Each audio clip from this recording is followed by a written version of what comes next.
My name is Emily. I went to college at St. Joseph's University. I was a double education major, special education and early childhood education with an autism studies minor. I like to point out that I was ABA trained for a long, long time.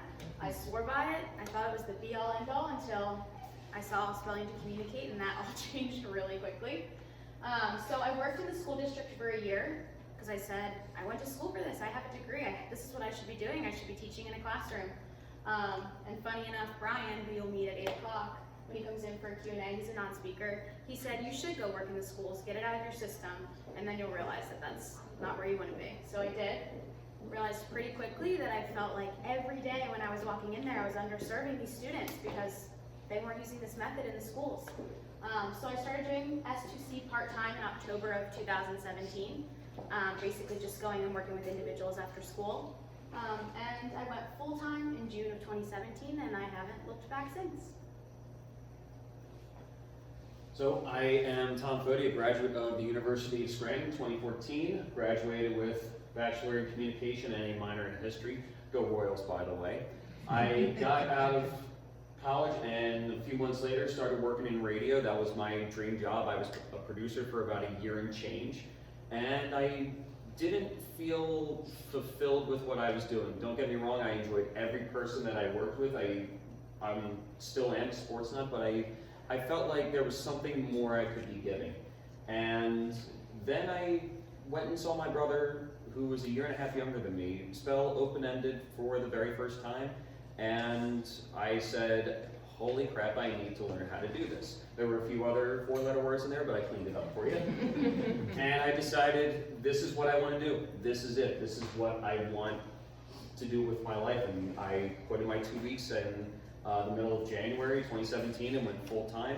A few weeks later, I started with my very first guy, and here we are, 2019, and our community is now between 20 and 25 spellers. So we've come quite a long way since we opened in June of 2017 as Inside Voice. So what is spelling to communicate? We teach our individuals with motor difficulties to coordinate their brain and body as a means of communication. They use a letterboard to spell. We teach by way of gross motor instead of fine motor, and we'll dig into that a little bit and a little bit later. So our goal tonight is basically, we want you to look at autism through a different lens. We say confidence of competence, or presuming competence. That's always, always, always, always what we fall back on. How can you take what you already know and what we hope you learned today to change your view on autism? And we encourage you to explore this method for your child. If you're a teacher, explore it for your students. Just have an open mind. It's different than what you're going to be used to hearing about autism. So we encourage you really to look at this with an open mind. So what does it mean to presume competence? Well, competence is a noun. It's the ability to do something successfully or efficiently. It doesn't define how you have to achieve that goal or the means of getting there. So what does that mean for our guys and girls? There are two ways to look at this, language and motor. Can they process the demand and understand it? And can they channel the motor required to complete the task? So we're going to get a little scientific on you right now, but not too much. We're going to talk about two areas, Wernicke's area and Broca's area. Now, Wernicke's area is being activated by all of you right now. The Wernicke's area part in your brain is for language comprehension. It's understanding written language and understanding spoken language. Broca's area is expressive. As you can read up there, it's expressive language. It's formulating our own words, making our own definition. So say, for example, I decided to ask all of you, how would you all define independence? I'm sure every person in this room is going to have a very different definition of what independence means to them. It could be the same thing as freedom. It could be the same thing as success. What is independence to you? What's freedom to you? What is success to you? We're all going to have those different ways of defining it. That definition comes in Broca's area. Now, going to our next slide, a big thing that we want you to comprehend about this is that language is 100% cognitive. Speech is 100% motor. And there's no real way that science has found out yet to find out just how much language is locked into this brain of ours, because every single kind of test requires motor. We're going to get a little bit further into that as we get a little bit more into this.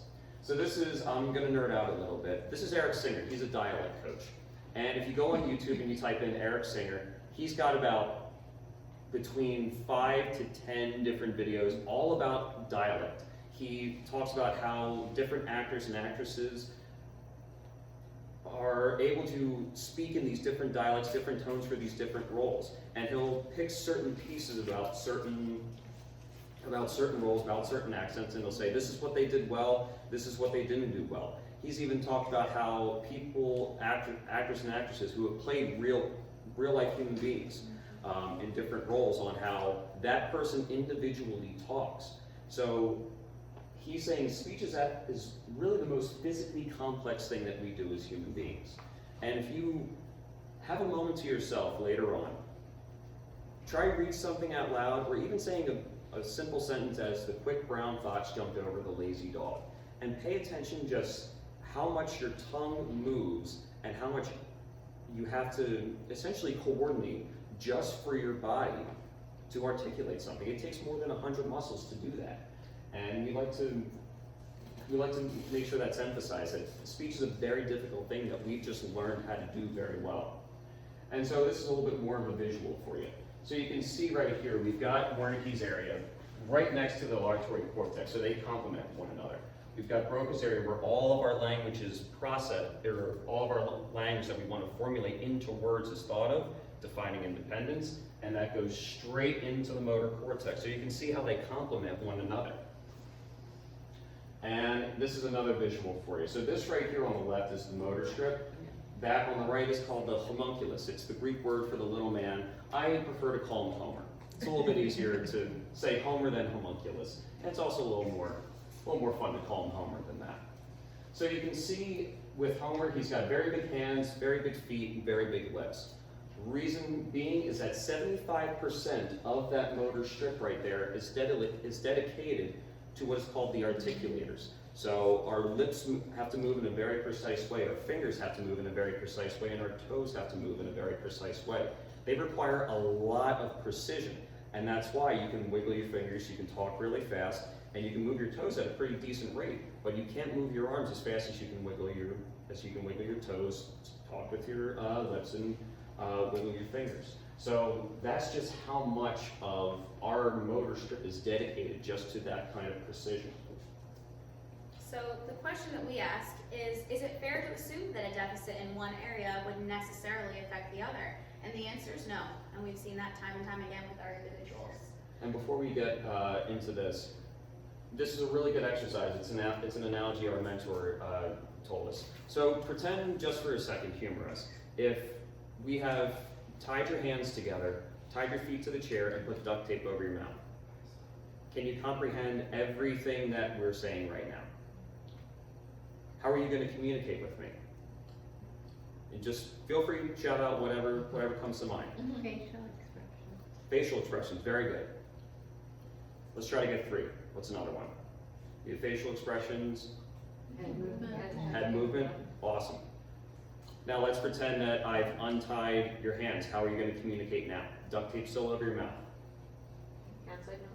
Hand signals, good. Sign language is another one that is often said. If we untie your feet, you're probably hightailing out of here, ripping the duct tape out of your mouth and saying, hey, the crazy people from inside the US have tied and duct taped people in St. Albans Episcopal Church. So, like we were saying earlier, you could still understand everything that we were saying to you. Even though your hands were tied, your feet were tied, and there was duct tape over your mouth. You could still process everything. That's essentially what a lot of our spellers and our friends who are non-speaking deal with on a daily basis, is that they're understanding everything, but they're not able to get that out. So why is it hard for our guys and our girls? A deficit in this area, a motor deficit, results in a lack of coordination between these brain areas. So there's a part of the brain that is responsible for the motor, for speech. So we help them build this connection by pointing to letters to spell, to communicate. We call it apraxia. Think of it like a cell phone on airplane mode. That cell phone works perfectly fine, right? You just have to figure out how to get it off airplane mode so it can use all of its modalities. We kind of help them get off airplane mode. So how can we help build that bridge? Purposeful movement. Everything we do is built around purposeful movement. So providing opportunity for purposeful movement helps clear new pathways in the brain. It's called myelination. Our guys and girls have difficulty motor planning and require our help to get their bodies moving in a purposeful way. And we coach the motor movement through prompting. So there's 4 types of prompting. Initiation, think of it as getting the body moving.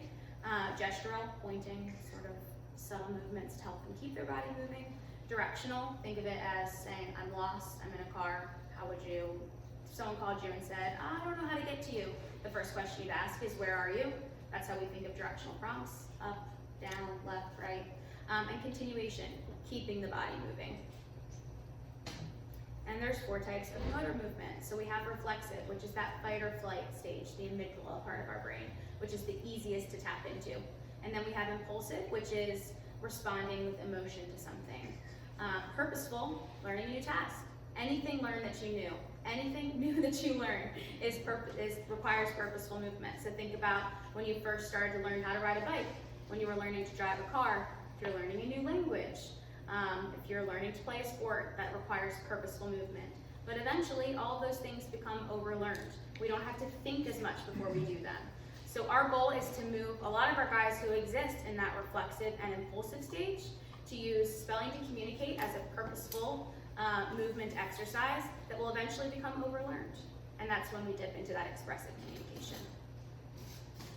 So motor loops, they come up for a myriad of reasons, and a lot of are ingrained since childhood, a lot are a way of coping with anxiety, but what we like to do is disrupt the circuit. And what we mean by motor loops is, if you've ever seen a non-speaker say the same thing over and over again, it's just repeating, no matter how many times that you answer their question, they just keep asking the same thing. And it's not that they don't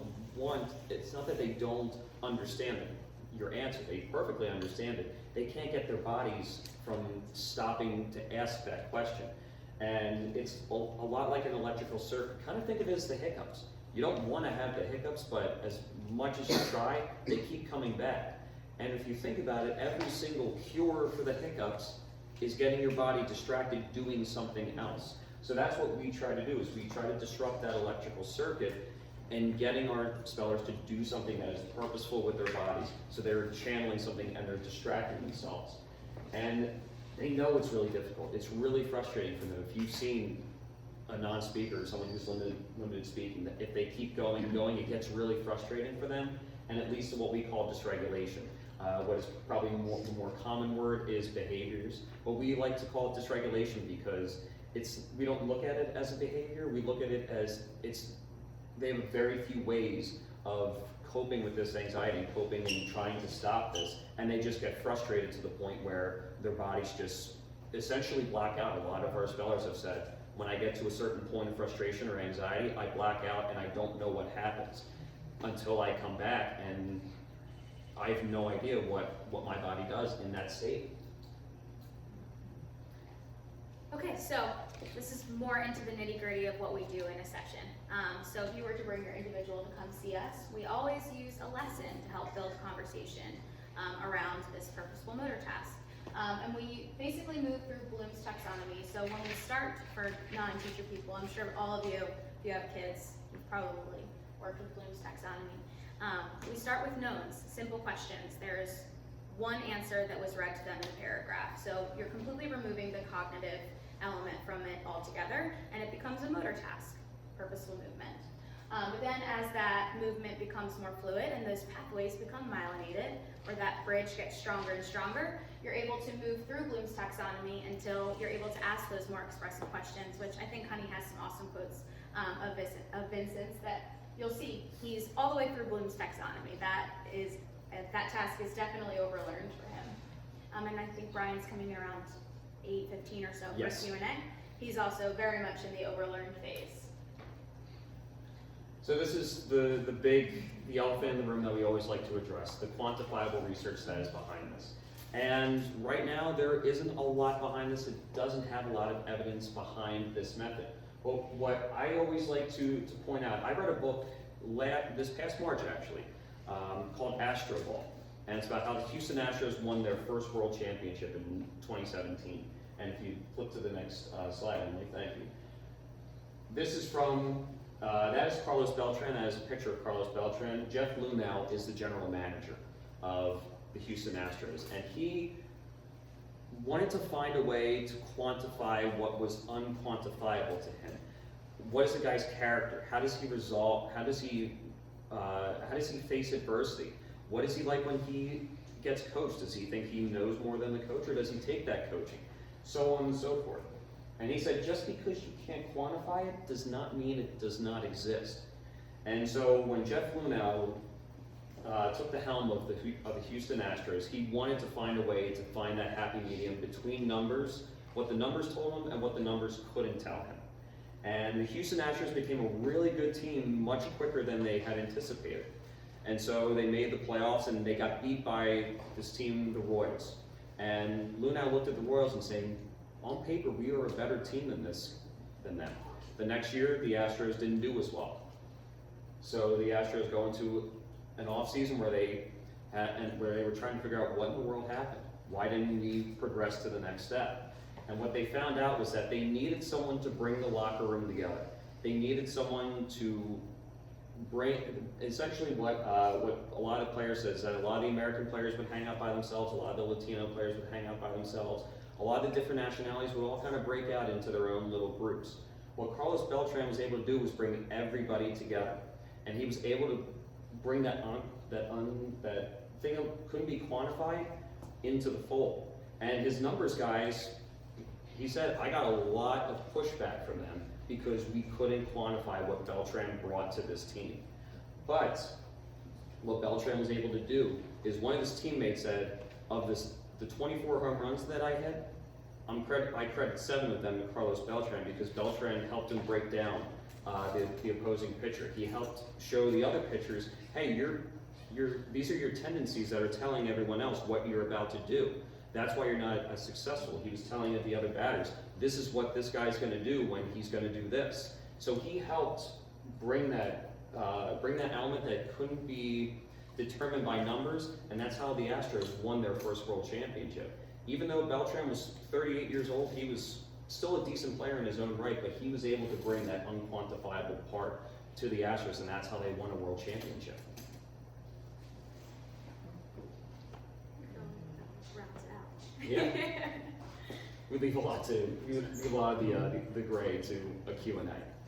But we like to touch on a lot of we'd like to touch on the main points and then dive into the more detailed stuff during the Q&A. So during that part, we'll absolutely field that. And when Brian comes in, you can certainly ask him any question that you so choose. Okay. Thanks, guys.